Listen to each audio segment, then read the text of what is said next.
Howdy, folks. This is just a reminder that if you like this content, you can help me out by liking, commenting, and especially by subscribing. And be sure to hit the bell notification so you always get notified whenever I have a new video. Hope you enjoy this.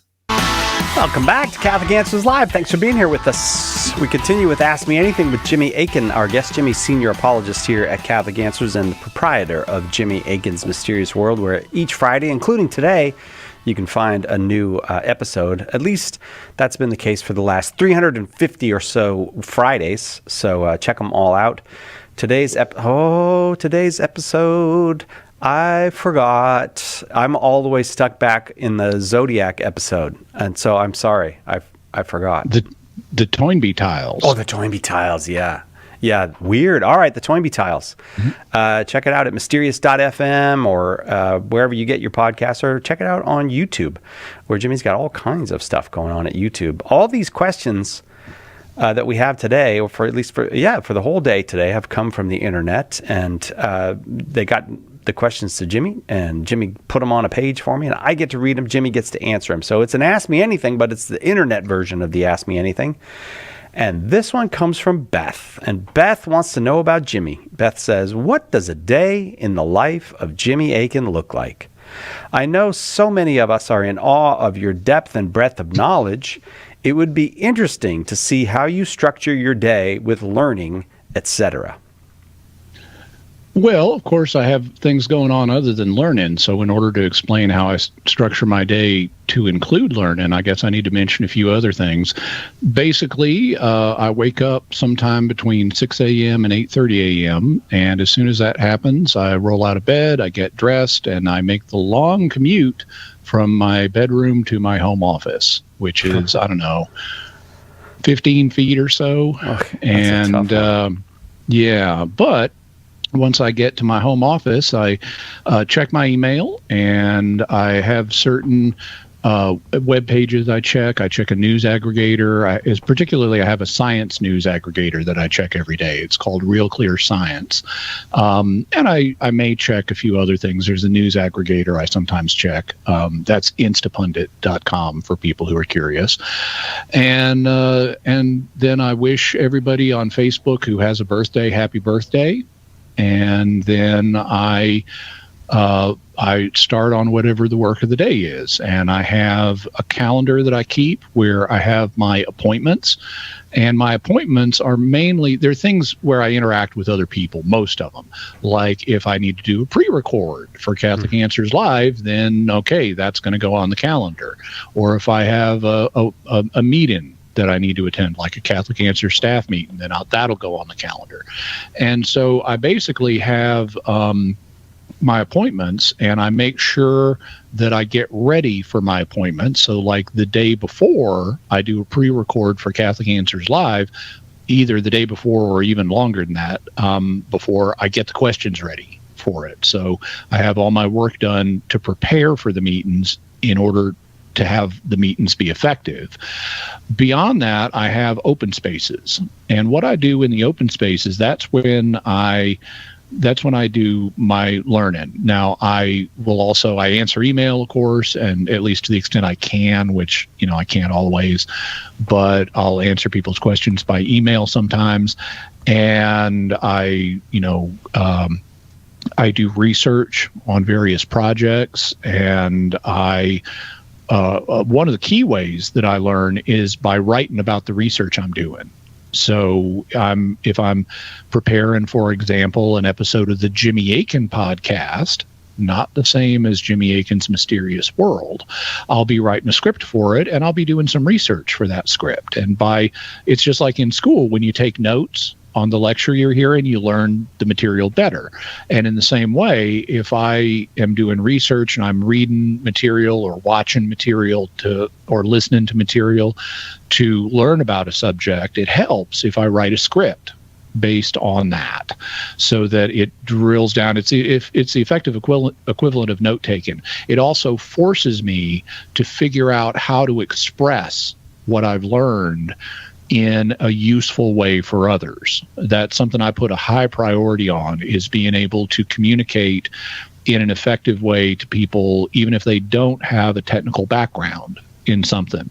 And by writing a script or an article or a book or a blog post or whatever it is, where I force myself to articulate something, even if it was technical, in a way that's accessible, it also helps me learn it helps me remember it better, and it helps me learn how to express it better. And so writing, whether it's for a podcast or anything else, is a key way that I also learn. And I just keep going through the day. When I don't have appointments, I switch back into reading and researching and writing mode, and that goes on till about, it varies. I often take a nap for an hour in the afternoon, but then I get right back up and start back at it, and I'll go till 7 or 8, sometimes 9 at night. But by that point, I'm starting to get a little tired, and I may switch over and watch a few hours of video before going to bed. Beth, thank you very much for the question. Lots of questions. Go ahead. Yes. I also listen to audiobooks. Even when I'm lying down to go to sleep or take a nap, I'll listen to audiobooks. And I also listen to them when I'm driving. If I have errands to run, I listen to them then too. So that's another aspect of how I do research, how I do learn. And I'm just always listening to stuff whenever I have a moment. Again, Beth, thank you very much for the question. This one comes from Smooth Criminal 53184. I wonder if that's Smooth Criminal's prison number. I wonder. At first, I thought it was a Michael Jackson fan, but that could be Smooth Criminal's prison number. I have a few questions that I have on my mind for some time now. It is said, it's going to be a few questions. Just stop me if you want to just answer one, Jimmy. It is said that Latin is especially efficacious for prayer and exorcisms because it is the official language of the Church.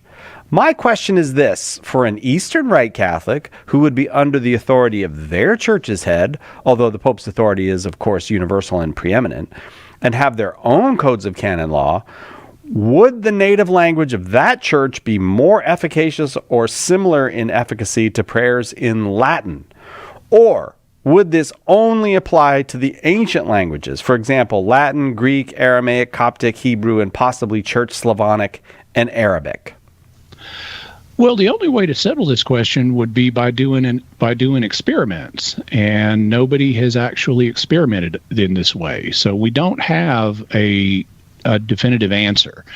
Even the idea that Latin is more efficacious than, say, English is anecdotal. It's not something that any exorcists, to my knowledge, have done a study on, where you got two random populations of demoniacs and you exorcise half of them in Latin and half of them in English and see which ones get delivered from demons the fastest. No one's ever done that kind of study. In fact, you'd even want to do it double blind, but that would pose some special challenges. But, we still have anecdotal reports of maybe Latin's more effective. And if that's the case, well, I can think of several reasons why that would be the case. First thing, I don't think it has anything to do with the demons, because demons do not need human language. They communicate their created spirits, their created intellects, and so they communicate mind to mind. Their own mode of communication is thus telepathic. So human language is something for humans. It really doesn't engage angelic nature. So why would the choice of a human language affect a demon more than another human language? Well, one reason could be it's based on the authorization of the church. So if the church has authorized a language for use, then it would be more effective than a language the church has not authorized for use. But then that puts English on the same plane as Latin, because both are we have an English rite of exorcism that's just a translation of the Latin rite of exorcism. And so, they would both have the advantage of being approved. There's also the fact, though, that Latin is sort of the standard or default or traditional language of the Latin Church. And maybe that gives it a little extra oomph. On the other hand, that leads us to a second consideration that could lead these lead Latin to be more effective than just standard English, if that's the case. Because remember, this is just an anecdotal claim. But if it's the case, one reason could be because it's more meaningful to the humans involved, to the exorcist, to the demoniac. If they view Latin as special in a way they don't view English as special, then the Latin would serve to strengthen their faith in God acting through this rite, and thus that greater faith in God might make the rite more effective if the people have more faith in it.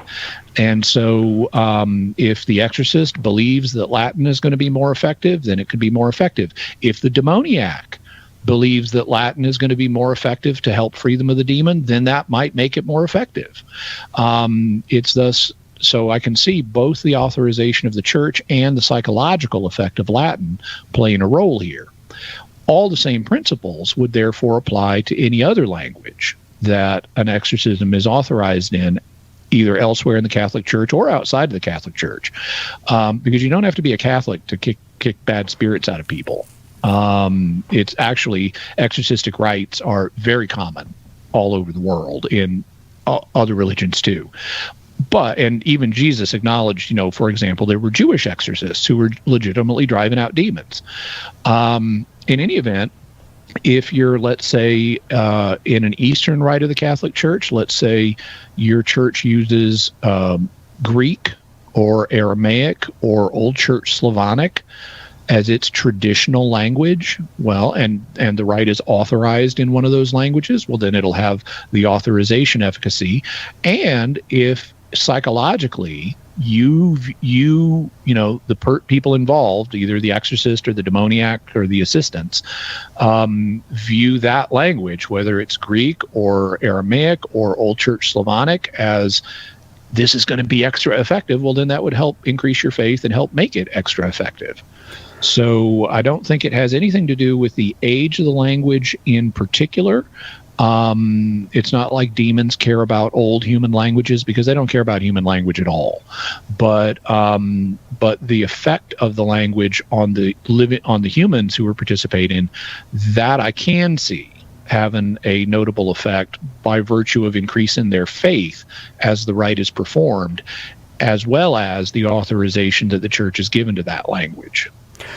Smooth Criminal, thanks. That brings us to the break. Right back with more questions for Jimmy Akin on Catholic Answers Live. Stay with us for more Catholic Answers Live. Underwriting for Catholic Answers Live is provided by Magnificat. Published monthly, Magnificat features texts of daily Mass, prayers, articles, meditations, art commentaries, and more, in step with the liturgical rhythm of the Church, on the web at magnificat.com. The most original and exclusive Catholic content is on EWTN Radio. I'm continually amazed and humbled at the way God can work through me to help so many people. Although I have no idea what the caller's questions will be that day, I trust that the Holy Spirit can use my education and experience to guide, challenge, or comfort those who call. Mast Appeal with Colleen Kelly Mast. Saturday morning, 9 Eastern on EWTN Radio.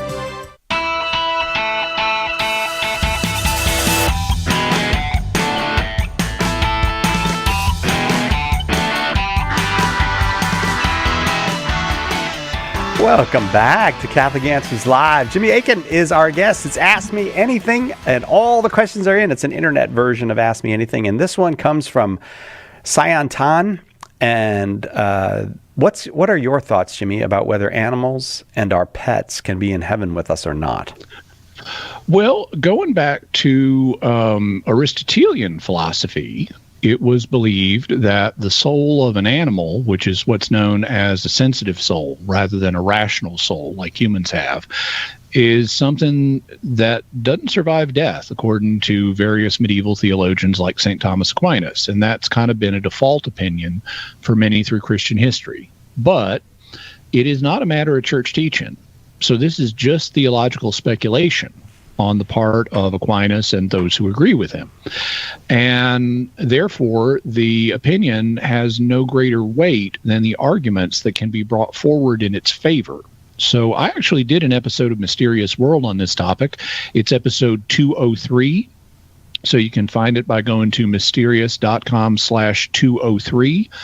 And I went through the arguments that Aquinas proposed for why animal souls would not survive death. And I frankly found them unconvincing. I didn't think they proved what he wanted them to prove. And this is another example where I think, I have a great respect for Aquinas, but I think he sometimes tried to do too much with philosophy and settle points philosophically, where you need to take biblical data and empirical data into account more.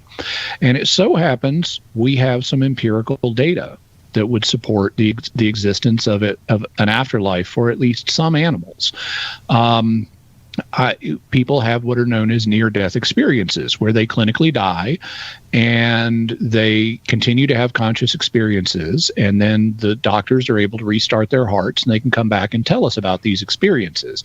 And there's a particular class of near-death experiences that are what are called peak-in-Darien experiences.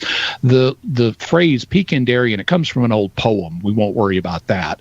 But the essence of a peak-in-Darien experience is where either on your deathbed before you die or in the afterlife after you clinically died, you see somebody that you did not know was dead. And then it turns out that person was dead. So in the case of a near-death experience, you die clinically. Let's say your relatives come to greet you, and you see your grandfather who you knew was dead, and you see your mother who you knew was dead. But then for some reason, your little sister is here, and you didn't know she was dead. And then they restart your heart, and you say, well, I saw grandfather, and I saw mom, but then I saw my little sister, and she's not dead. And they say, well, actually, she is. We didn't want to tell you, but your little sister recently died. And that's what's known as a peak-in-Darien experience. Well, it so happens that not only do people see their departed human relatives when they have near-death experiences, they also see animals. And I searched a database of thousands of near-death experiences for terms like cat, dog, horse, pet, rabbit, things like that. And depending on how you parse it, like there could be as many as a quarter of near-death experiences involve seeing animals in the afterlife. And some of these are veridical. There's, for example, a notable case of a guy who clinically died. He was greeted by his grandmother and his cat, whom he believed was at home waiting for him while he was in the hospital. And after they restart his heart, he describes his experience, and they say, yeah, actually, your cat died while you were in the hospital. So that would be empirical evidence that that at least some animals have something of an afterlife, because if near-death experiences give us evidence for an afterlife in general, like for other humans, like grandfather and mom and so forth, well, they're going to give us evidence for an animal afterlife too. So I think that I think we need to be more open on this subject, and you can check out mysterious.fm/203 for more information. Sayantan, thank you very much for the question. This one comes from a user, and then there's a user number after it. Does the church condone organ donation? Well, there's two different questions. You want to take them one at a time, Jimmy, or just read the whole thing? We can take them one at a time. So the church does condone organ donation. It is a praiseworthy act, provided that that they're not taking a vital organ, meaning one you need to live. So don't let them take your heart, because you need your heart to live. And in fact, I do not have I want to donate my organs checked on my driver's license, because they will kill you to get your heart. If they think you're damaged and not going to survive, they will take your heart, and that will kill you. And so that's homicide. So I can't recommend being an organ donor in that sense. But if someone is already dead, and they don't harvest dead hearts, they only harvest living ones. But if the organ is harvested after death, that's fine. If the organ is harvested before death and is non-vital, meaning you can live without it, then it's praiseworthy to do that. So fundamentally, the church is okay with organ donation, but there are some stipulations to make sure it's done in an ethical way, and the ethical way does not involve killing living people. All right, user, there's that one. And then user has this question. Also, should we vote for a candidate who is for abortion when there is no one who is pro-life? Should we vote for the lesser of two evils? Well, so if you have no good options, then if you're going to vote, then yeah, you should use your vote to do the most good possible and avoid the most evil possible. And so if you have no one who is completely pro-life, then no one with a realistic chance of winning. I mean, you could always nominate the Pope or someone, but he's not going to win the election. So you have to look realistically at how you use your vote. And if none of the candidates that has a plausible chance of winning is where they need to be, which is frankly normally the case, then you pick the one that's least bad. And that can mean voting for someone who's not fully pro-life or even not pro-life at all, provided the other candidates that have a realistic chance of winning are even worse. Also, an option in some situations is just not voting. But in the main, we want to be active participants in our democracy, and in the main, we want to vote and use our vote in a way that accomplishes the most good and avoids the most evil. Thanks for those two questions, user. On we go. This is from SD Popesplainer. I don't know if that's San Diego or South Dakota, but either way, I have full confidence that you are knowledgeable about the identity issue.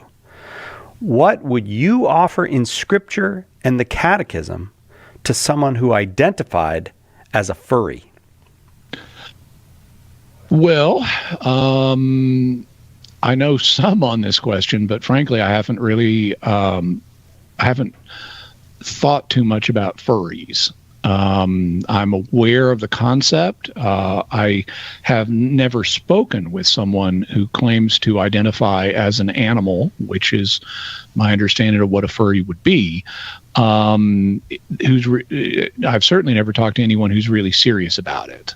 I can imagine someone like enjoys dressing up as an animal, but to really identify as or think that they are an animal when in fact they're human would be a sign of mental illness of some form. And because if someone really thought I am a dog when they're clearly a human, I mean, that's psychosis. That's a psychotic break with reality if they really think that. And so if I'm limited to Scripture and the Catechism, I would focus on those parts of Scripture and the Catechism that talk about God making man and making animals, and pointing out, you're in this category. You're not in this other category. So, Genesis 1 would be a good text for that. Genesis 2 could also be a possible text for that. There are other passages as well, but hopefully the person doesn't really think that they're an animal, because it should be fairly easy to point out, look, you have, let's say someone thinks they're a sheep. Well, okay, you're not covered in wool and you've got front mounted eyes, not side mounted eyes like a sheep. You're bipedal and sheep are quadrupedal. Sheep have tails. You don't got a tail. So you're clearly a human being here. Now, if you feel an affinity for sheep, that's fine. People can love animals and care about animals and stuff like that. But you need to recognize what you really are, and you need to be okay with what you really are. If you're not okay with it, then that's a sign that there's something wrong. And that something wrong would, since it's a mental thing, it would be a psychological thing. And I would suggest getting psychological help with that, because it's not properly ordered for a human to feel that they're a sheep rather than a human. The reality is you're a human, and our feelings need to be brought in line with that. And if our feelings are not in line with that, well, that's understandable, but that's a subject that because humans are broken, but that's something that needs to be addressed. And so I would, in addition to talking to them about Scripture and the catechism, I would encourage them to get mental assistance. SD Popesplaner, thank you very much for the question. Jimmy Akin is our guest. It's Ask Me Anything. If you've got a question, if you want to get in on one of these internet Ask Me Anythings, you should check out Jimmy Akin's various social media, and you can contact him.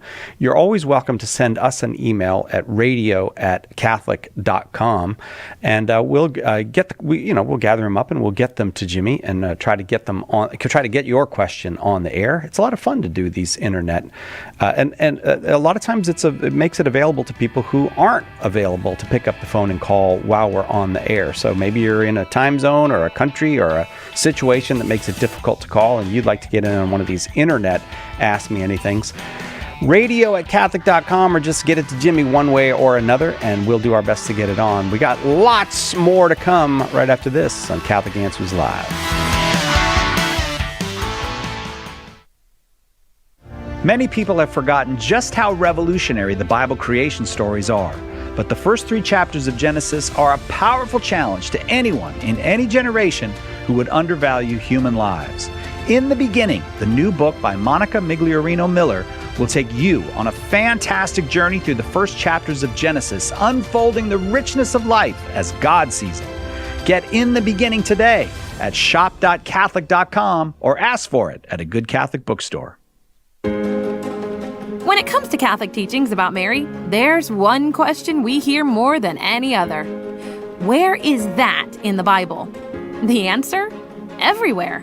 In Bible Mary, the Mother of Jesus and the Word of God, Father John Weiss opens Scripture to reveal a Mary who has been hiding in plain sight. Order your copy of Bible Mary today at shop.catholic.com or ask for it at a good Catholic bookstore near you. What was the church like in its infancy? In a word, Catholic. And Joe Heschmeyer has the receipts. In his best-selling book, The Early Church Was the Catholic Church, he gives you the details from the historical records of the first 2 centuries of Christianity. Right now, get a copy for just $10, plus free shipping if you live in the continental United States. Get more information and order The Early Church Was the Catholic Church at theearlychurchwascatholic.com. If you're not a Bible scholar, the full message of how the Sunday Mass readings fit together can be tough to comprehend. Apologist Carlo Broussard is here to help. Join Carlo every Friday for the Sunday Catholic Word podcast. In each episode, he unpacks the scripture readings for that Sunday and brings them all together so you can better understand and defend the faith. Visit SundayCatholicWord.com to subscribe. That's SundayCatholicWord.com.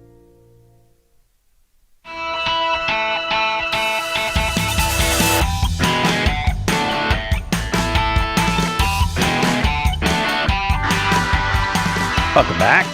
Catholic Answers Live. Jimmy Akin, our guest. It's an Ask Me Anything. All the questions this time from the internet. And some of the folks have given us their real names, some of them using their internet name. And this one I would assume is not a given name. Lost Archivist asks this. That's Jimmy. a cool name, though. Is he an archivist of the Lost Archive, or is he an archivist who is lost? Yeah, right. And well, that is a good name for you, Jimmy. It's a mysterious name. Given this is not me, though. No, right. Lost Archivist wants to know this: given the tragic shortage of priests, what would you recommend to someone seeking a spiritual director who is having a hard time finding one?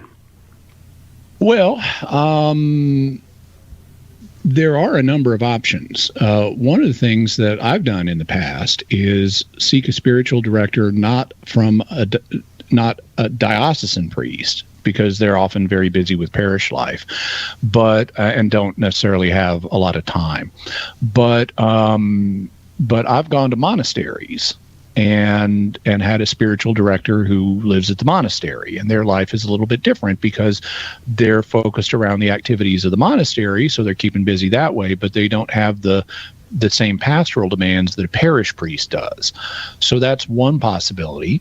On the other hand, another possibility would be telecommuting, because, all you got to be able to do for spiritual direction is converse. And these days we can converse at a distance, and people are doing telemedicine, and there's no reason they can't do telespiritual direction. So you might, if there's not a priest locally who you can talk with, you could do video appointments with them, either on your phone or over the internet.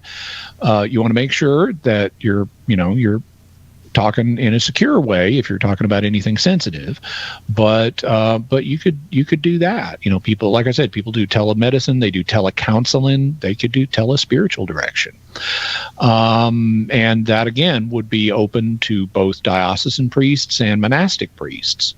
You might seek out a retired priest to serve as a spiritual director. On the other hand, you don't have to stick with a priest, because being a priest is not a requirement for being a spiritual director. There are other people who do spiritual direction. Deacons sometimes do spiritual direction. Nuns sometimes do spiritual direction. Monks sometimes do spiritual direction. Lay people sometimes do spiritual direction. The qualifications you're looking for is, does this person have a good, strong sense of of Catholic faith and morals? And are they a wise person who can give me an objective perspective on the issues that are of concern to me?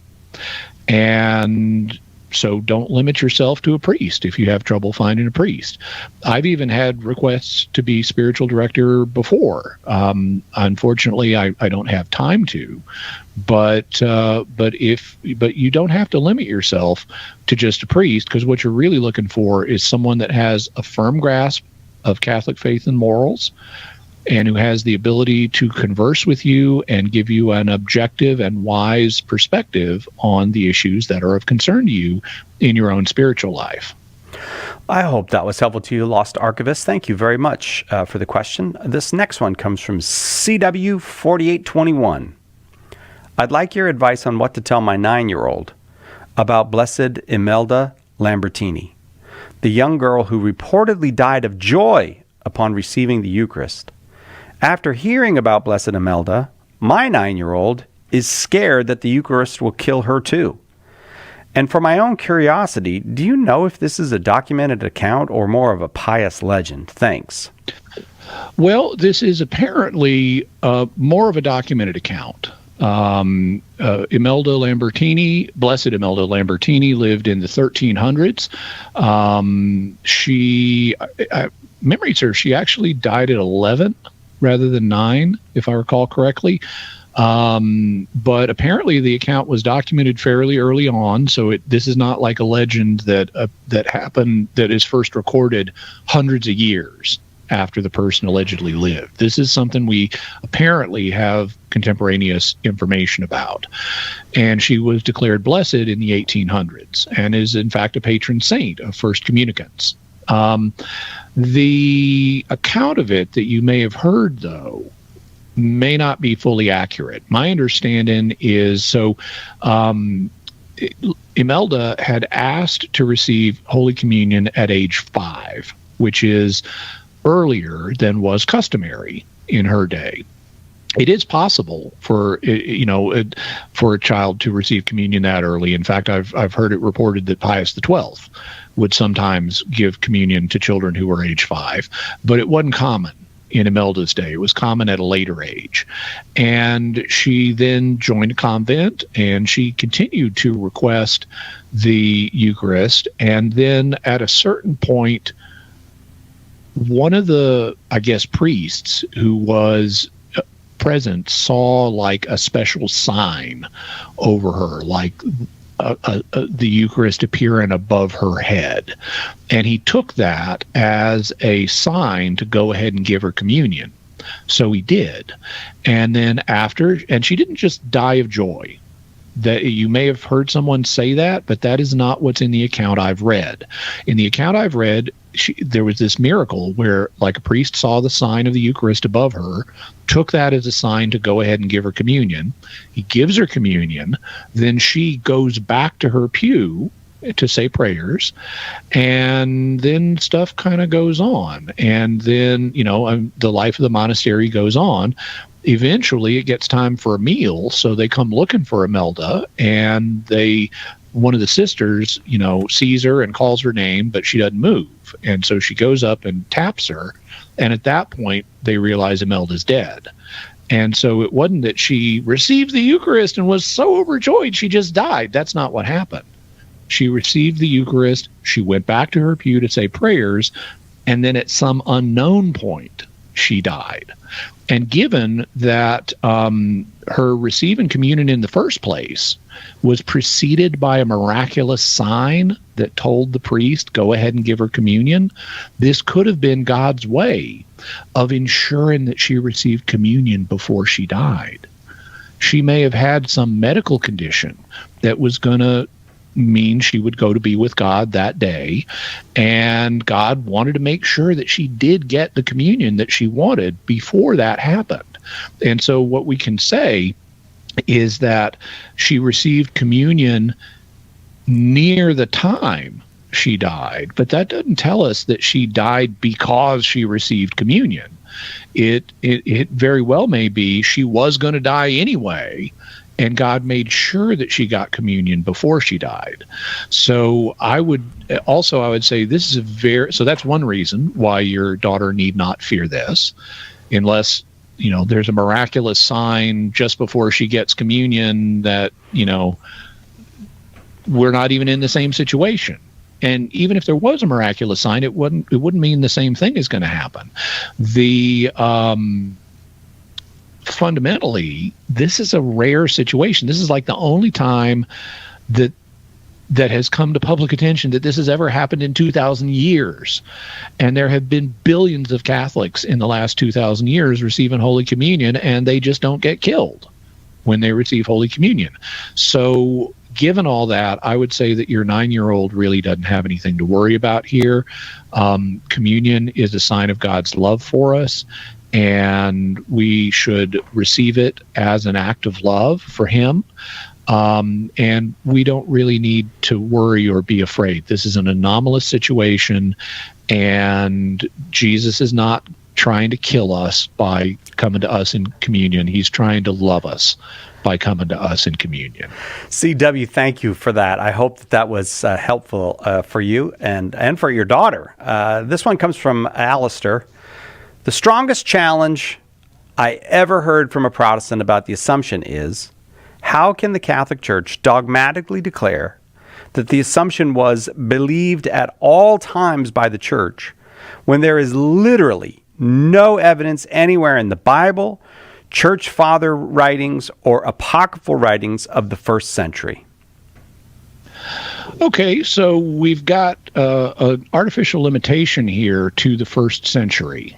So what this person is demanding in this objection that you've heard, Alistair, is that we cough up first century evidence for this.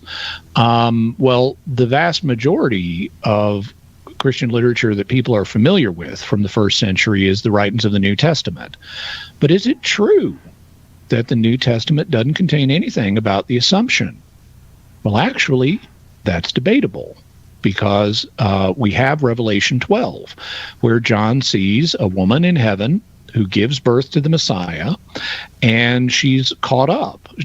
She's depicted initially as being in heaven, but also she is later caught up to escape from the persecution of the dragon. And this woman gives birth to the Messiah. So, pop quiz, Psykellet, who was the mother of the Messiah? Oh, I can do this one. Mary. Yeah, so this woman is in some sense Mary. Now, that doesn't mean it's only Mary, because one of the things we know about the book of Revelation is John uses what's called polyvalent symbolism. That is, a single symbol can stand for more than one thing. But, when you're an ancient reader and you see woman gives birth to Messiah, oh, that's Mary, is going to be one of the first things you think of.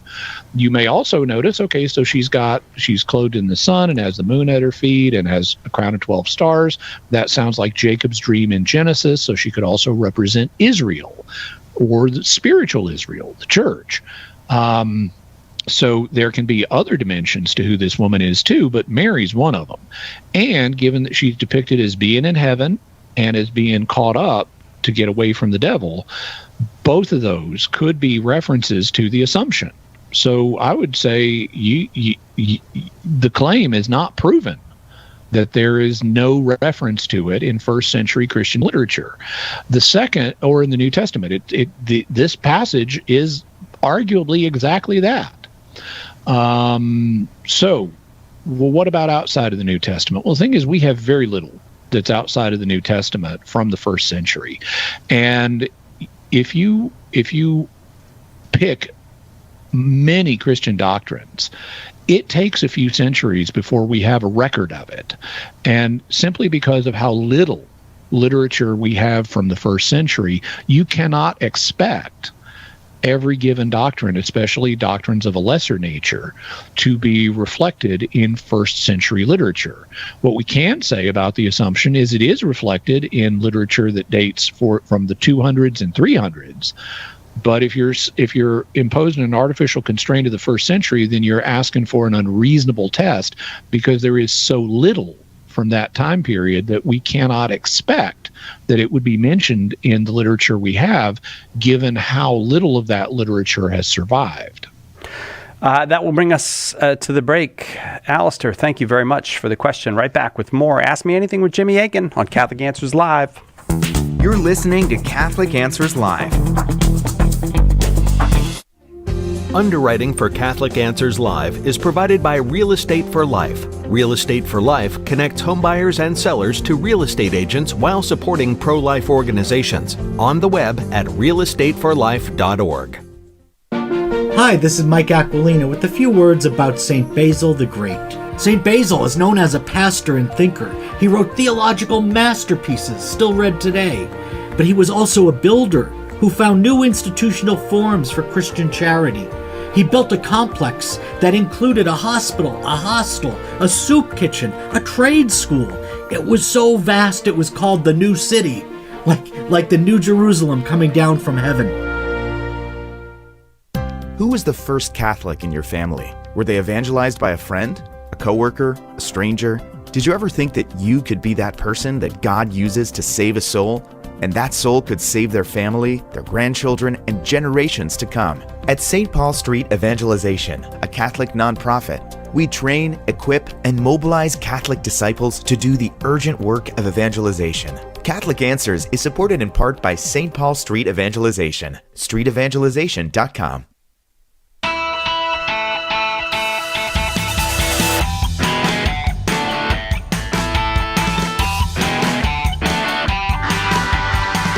Welcome back to Catholic Answers Live. I am Cy Kellett, your host. Jimmy Akin is our guest, and it's an Ask Me Anything episode. And all the questions have already been asked. They're in. I just get to read them to Jimmy. Our Lord, that's the letter R, Lord 017 asks this: what separates the new atheists from the old atheists? And what are the beliefs of the new atheists? Well, what separates the new atheists from the old atheists is Brandon. It's just a matter of Brandon. Their beliefs are the same. They're both atheists. There's no real difference, except that a group of folks who were authors and speakers publishing in this area, this got called the New Atheists. And so they were a kind of public revival of atheism a revival of atheism in the public sphere that generated some noise. So to the extent that they're different than the atheists who preceded them or the atheists that followed them, because they've started to fade from the scene, I would say, well, they had a knack for getting some extra publicity, basically. And they got branded as the New Atheists, and that was a hot term for a while, but it's kind of faded. Several of the so-called four horsemen of the new atheism, like Daniel Dennett, have passed on, and others like Richard Dawkins and Sam Harris have somewhat faded from the scene, so they're not as prominent as they were. But basically, this was a Brandon move to try to attract new attention to atheism, but it was fundamentally the same old atheism. I don't know. I'm tempted to say that the new atheists had a bit more attitude than some of the atheists that preceded them, but putting it politely, I could put it more bluntly and say they were bigger jerks, but I'm tempted to say they had a bit more attitude, but I don't know that that's the case, because if you go back into the 20th century and look at some of the atheists there, like A.J. Ayer, for example, or Bertrand Russell, they could have some attitude as well. And if you go back to Voltaire, oh, wow, do you get attitude. So I don't know that they were particularly distinct in the attitude that they displayed. All right. Well, thank you very much, R, for the question. On we go. Jackie wants to know this. If there are many other planets with life, then how would they be saved? Did Christ's death and resurrection count for them also? And if so, how would they know? Or did God save each planet with aliens differently? Well, you asked some good questions, and unfortunately, we don't know the answers, because we don't know if there are other planets with intelligent life. There very well may be, but we don't know for sure, and we haven't made contact with them, so we haven't had a chance to find out about them and what provisions God may have made for them. It's possible that they might not need salvation because they may never have fallen into sin in the first place. It's also possible they did fall, and they fell in an irrevocable way, like the angels did, in which case they wouldn't be saved. On the other hand, if they're like us and they fell into sin in a revocable way, then God could save them through the death of Christ here on earth, because Christ paid an infinite price when he died on the cross. And so that would be sufficient to cover their sins. And if God chooses to apply Christ's human death to them, then it would be efficacious for them, and they could be saved through Christ. In terms of how they would know about Christ, well, God could reveal it to them, or he could just be merciful to them until we make contact and can tell them about Christ. The same way here on earth, the last time we found a new world, when people from the old world, meaning Europe, found the Americas or the New World, well, God had been merciful with the Native Americans until the missionaries could get over here and tell them about Jesus. The same thing could happen with another planet. On the other hand, it's also possible that Jesus could incarnate on their planet. Thomas Aquinas points out, once you've incarnated once, that shows you can do this. It's within the power of omnipotence. And since God is omnipotent, he could incarnate more than once, and he could do that and save an alien planet that same way. Or, since Aquinas also points out, God didn't have to redeem us through Jesus's death. He could have done it any number of ways. It's possible God could save people of an alien world any number of ways that didn't involve Jesus dying on a cross, or he may have just applied Jesus's death on a cross here on earth to them. Ultimately, we'll have to sort all that out after we meet him. Jackie, if we meet him. Thanks very much for the question, Jackie. This one comes from Raphael. What are some of the best ways to practice becoming as humble as possible, like Our Lady? Well, I would say meditating on Our Lady is one way of doing that.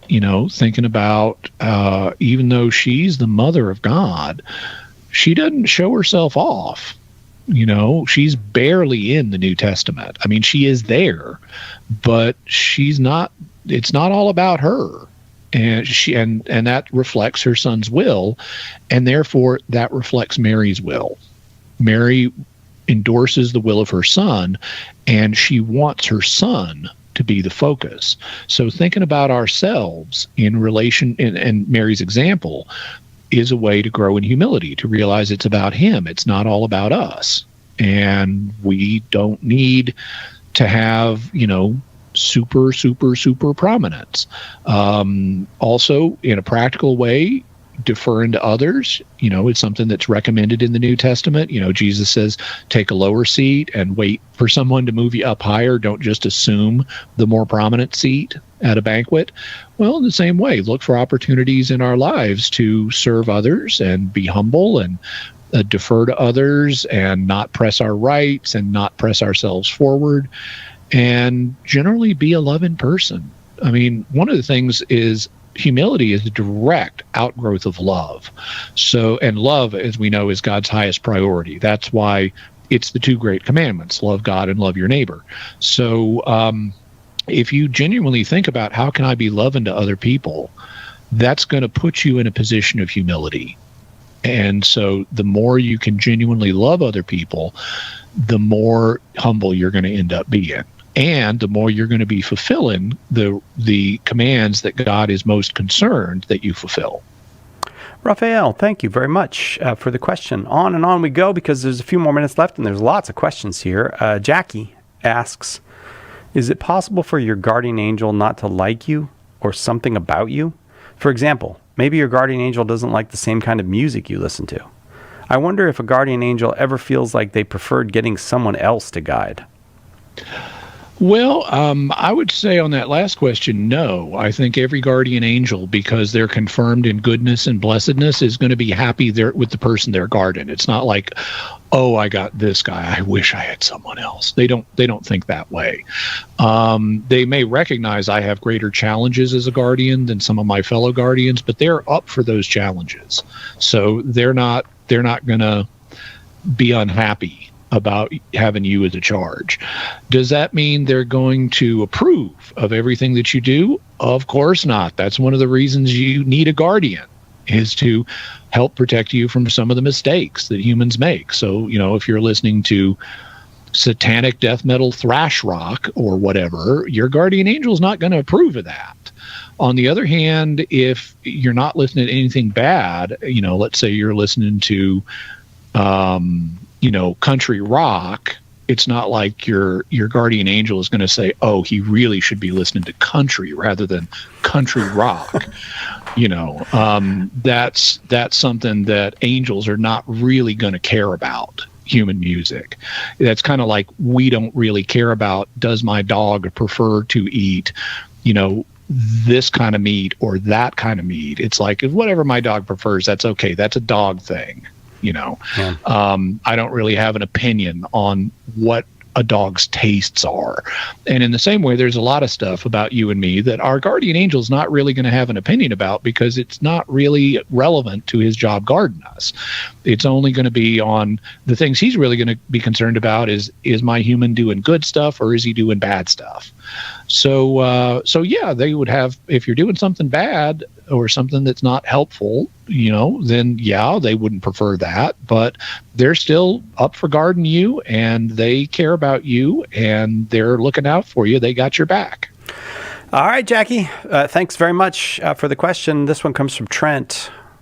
I hope seems very serious, this question. Who would win in a fight, the Incredible Hulk or felony tax evasion? Asking for a friend. It's going to depend on the nature of the fight in question. If it's a physical fight, then the Incredible Hulk is going to win because felony tax evasion just does not have the same physical strength that the Hulk has. So if it's a physical fight, the Hulk is going to win. On the other hand, if it's a financial fight, then felony tax evasion is going to win because the Hulk is too enraged to be able to take on the tactics that are involved in felony tax evasion. And so felony tax evasion would win in that case. Excellent question. What's one everyone's asking though, Trent? But thanks. Somebody's got to ask it. Katerina. I like how he says at the end of it, asking for a friend. Yeah, it's like he doesn't. I don't care who would win between the Hulk and felony. You want to try this other question or no? That's too long. We're getting that's kind of a long one. Yeah. All right. So what about skip down to the next one? All right.